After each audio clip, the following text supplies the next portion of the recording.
secrétaire général de la présidence, Monsieur le ministre d'État, Monsieur le Premier ministre Daniel Cameron-Duncan,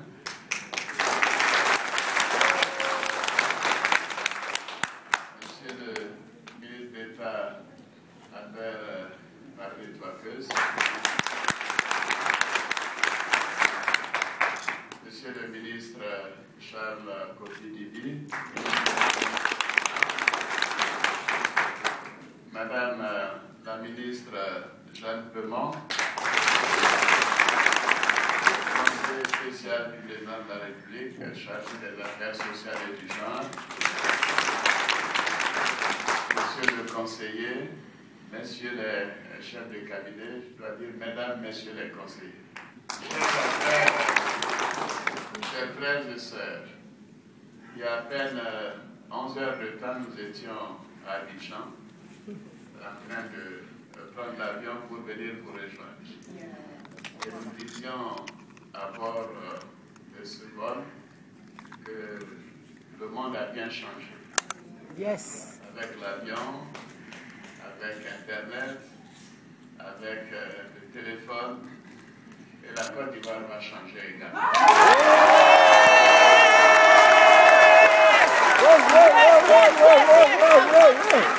Encore, vice.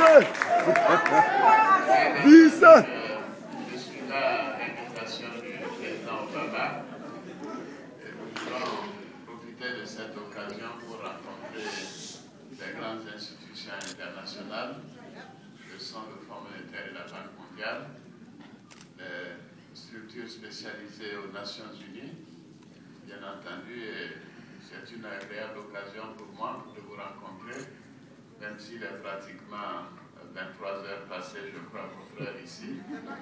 C'est pas grave. Merci d'avoir attendu et d'être si présent et si nombreux. Ouais.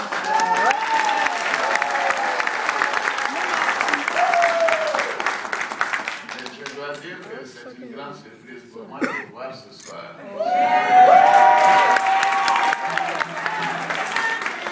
C'est une agréable surprise parce que je disais à M. l'ambassadeur, je disais, écoutez, nous venons pour 48 heures, nous reviendrons en septembre, et en septembre, nous allons rencontrer la communauté ivoirienne. Et voilà.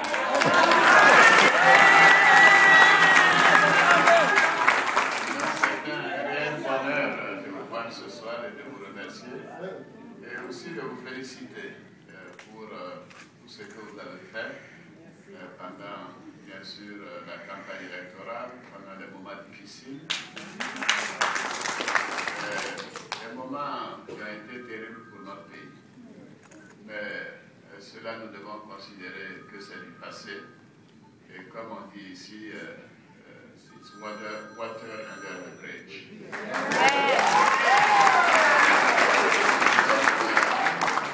Évidemment, ce n'est pas facile d'oublier le passé, mais nous devons faire l'effort de nous réconcilier. Et c'est ce que je suis venu vous dire ce soir. Notre objectif premier doit être la réconciliation des Ivoiriens, également les Ivoiriens avec tous ceux qui vivent dans notre pays et avec tous les pays voisins, et pourquoi pas avec l'ensemble du continent. Parce que la Côte d'Ivoire, malheureusement, s'est isolée pendant de nombreuses années, ces temps-ci. Et partout où je suis passé, que ce soit récemment à Malabo, ou un peu plus tôt au Togo, au Nigeria, en France, ailleurs, partout les Ivoiriens m'ont dit nous sommes contents de voir le président de la République nous réunir.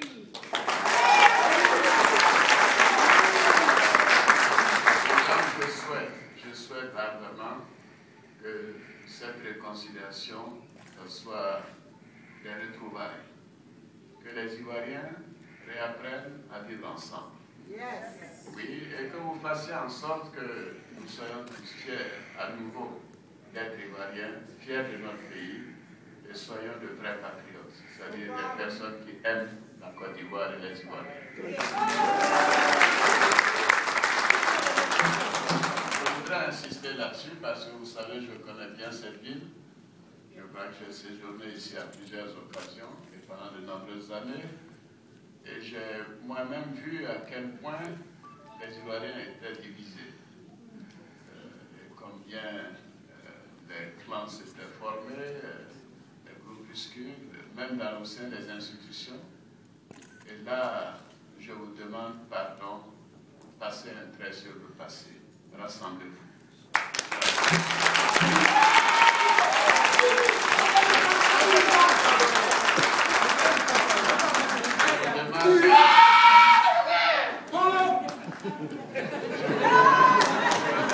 Je vous demande à vous, c'est que vous êtes représentant de la majorité, mais tendez la main aux minorités.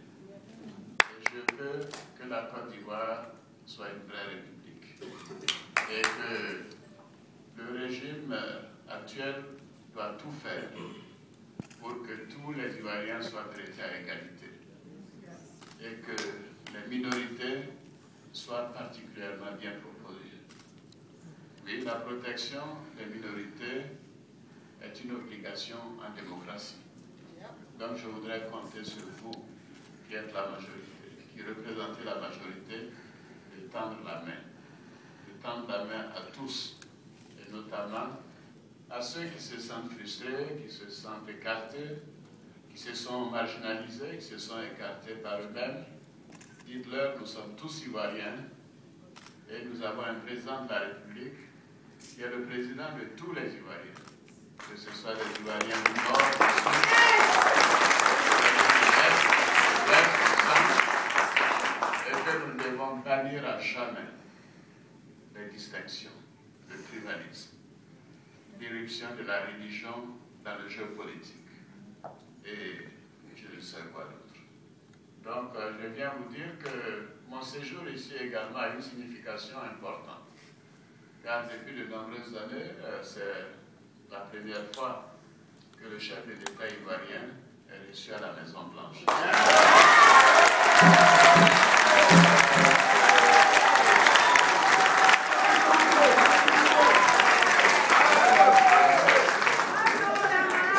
Et nous savons tous que ici, nous sommes en démocratie. Moi, je suis venu ici pratiquement un demi-siècle, en tant que jeune étudiant comme beaucoup, et j'ai appris que ce pays est un pays de liberté, mais également un pays de rassemblement, un pays de diversité. Et si j'ai un rêve pour notre pays, c'est de faire de la Côte d'Ivoire, de creuser les États-Unis d'Afrique.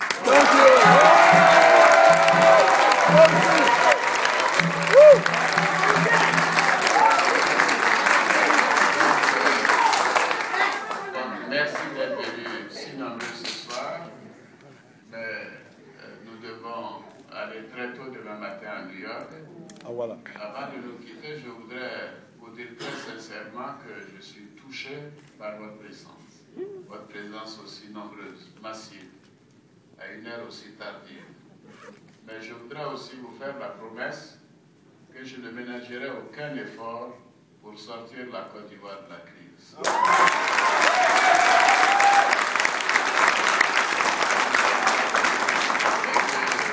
J'apporterai ma contribution et je demande que chacune et chacun d'entre vous apporte également sa contribution.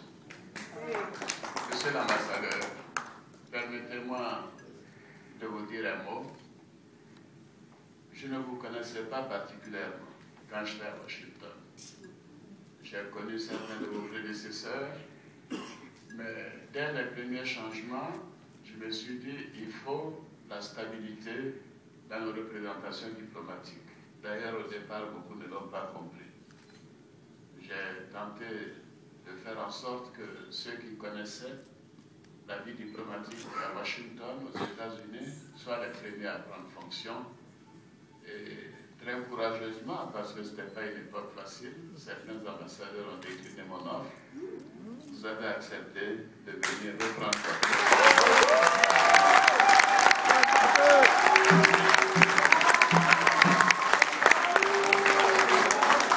Je voudrais signaler cet élan de patriotisme et vous féliciter, comme votre collègue à New York d'ailleurs, que j'aurai le grand plaisir de voir demain. Je vous demande donc de tout faire pour rassembler les Ivoiriens. Tout faire pour que notre pays tourne la page et que nous puissions à nouveau nous retrouver comme des frères et vivre en paix dans notre chère Côte d'Ivoire. Je vous remercie.